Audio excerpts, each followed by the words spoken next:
Alright, hello. Welcome to my video on my most challenging concept for this class. Today I wanted to go over assembly language because for me this was my toughest concept, and here we have just a basic little application that I came up with to use as the example. So we'll just start by going through it. On the right side we have my iPad that I'll be writing on so that we are able to kind of keep track of how things are going as we go through the process. And then on the left we have obviously the assembly code. So as we start looking at the assembly code, we want to look for main because that's what realistically we're going to have to look for, that we know is going to be relevant for us to look at. So here we find main, and then under main we see what would be the instructions to set up the stack frame for the main process. So we have it moving the stack pointer and the base pointer, or the base pointer to the stack pointer, setting up the new frame, and then setting the stack frame pointer across to where it's supposed to be. And then we see here that we start loading in a bunch of values into the registers. And so let's start with this first move command. Into ECX we're moving 7, so ECX is going to get 7. Into EDX we'll get 4. ESI is going to get 3, and then we see that ESI is going to get 3, EDI is going to get 1. Cool. And then we see a call to the distance function. So let's see if we can find the distance function. Here we go. Perfect. And then we see again the way that it sets up the stack frame for this function. So we see that it sets the base pointer to the stack pointer, and then it moves the stack pointer to the end of the frame for this process. Here we see that it is actually going to be moving the values from the registers to places in memory. And so we see that we are storing EDI into negative 36 spaces behind the base pointer, which we know was just moved. So if we just arbitrarily put, so we have the low addresses going to high addresses as we go down. So we'll start with the base pointer here, RBP, as this assembly language calls this. I think in class we used the EBP, but that's okay. So negative 36, so we'll just put it before. Since I know this example, I know that we won't be needing anything. Well, here, why don't we just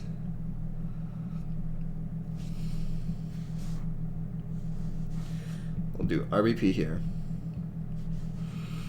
and we'll say that this is negative 36. We'll put EDI in there, so we'll say 1. ESI is going even further behind, so negative 40. So ESI will do 3. Negative 44 is going to get EDX, so we're going to put 4 there. And finally, ECX is going to be put into negative 48. So we have all of our arguments, and for the sake of clarity, arg1, arg2, arg3, and arg4, just so that we are able to keep track of that. Next we see that we're taking our first argument and we're putting it into EAX. So let's put our first argument, which is right here, arg1, and we'll put it into EAX. So 1 goes into EAX, and then we see that we're doing a subtraction from the value that is in EAX. So negative 44, as we established up here, is going to be our third argument. So 4. 1 minus 4 is negative 3. And then we see that it gets moved to negative 28.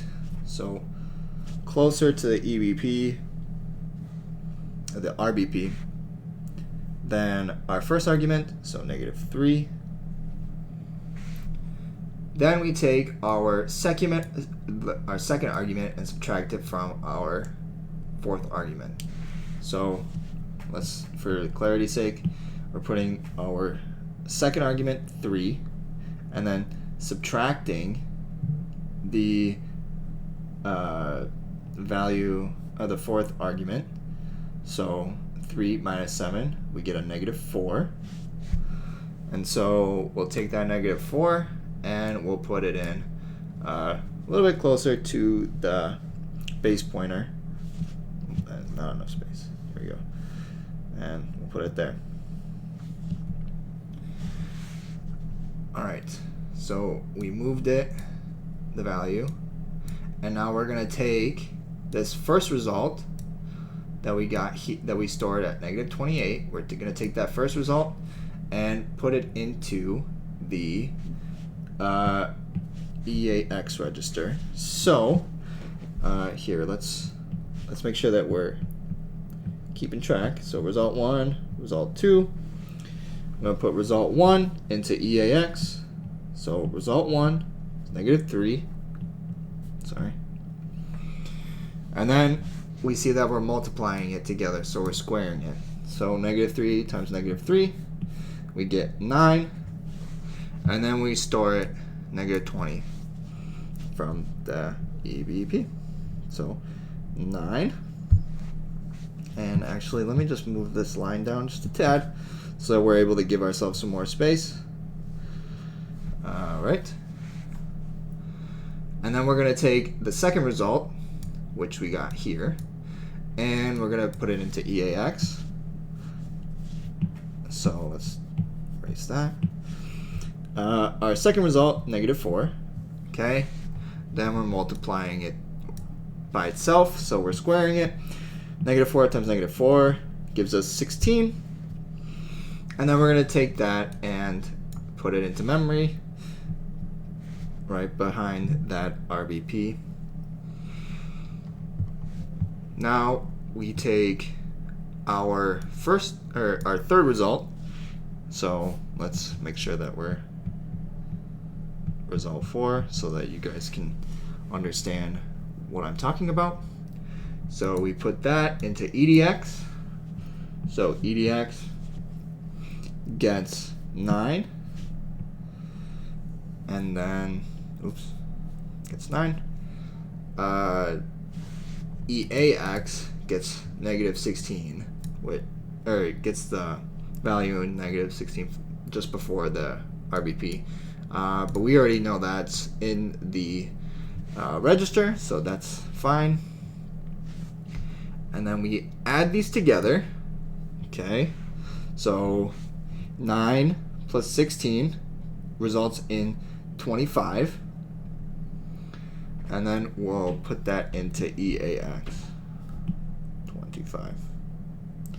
Perfect. EAX then gets stored. So actually, our base pointer should have been down here quite a bit. So we get 25. So that's stored. And then, for the sake of the example, I know that there is a typecast from an integer to a double in order to be able to do the square root function. And the square root function returns a a double. So that's going to be stored below our 25, and that's going to be 5.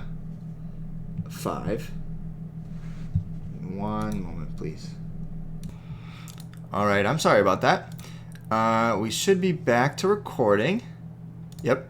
All right, so we had just gone over the fact that this is going to be saving it into the address here at just before the base pointer, so right here, and then we convert it to a double. We send it to the square root function, and so it takes the square root of 25 and then it puts it into the space right here. So technically I believe that it returns a double, so we'll end up with 5.0, but that's neither here nor there. And then we return to the main function, and then here again we see that it goes through and it kind of sets up the doubles, and it prints out our string for the toughest concept and prints out the number, and then we exit. Alright, so let's look at the actual code, and we'll see that we were doing a distance function, so a distance between 2 points. So we take the distance of 1, 3, 4, and 7, so x1, x2 are 1 and 4, and y1 and y2 are 3 and 7. And so we take the distance between x1 and x2, which would have been 3 or negative 3, whatever way you want to think about it, y1 minus y2, which will give us that negative 4. Then we take the square of the x distance and the y distance, and so we get those two squares, which give us 9 and 16. We add them together, and then we get the square root, and we return the square root, just like we would do to get the distance between any two lines. Then we see that it prints our string, which is our toughest concept, and the distance to 2 decimal places, and exit. Alright, let's see if our, so let's cd to private, cd to CS354, cd to toughest concept, and then tough, and we'll see it prints out toughest concept and prints out that 5.00. Alright, thank you so much for watching and sticking with me as I tried to get my way through here, but this was what I thought was my toughest concept, so thank you for watching.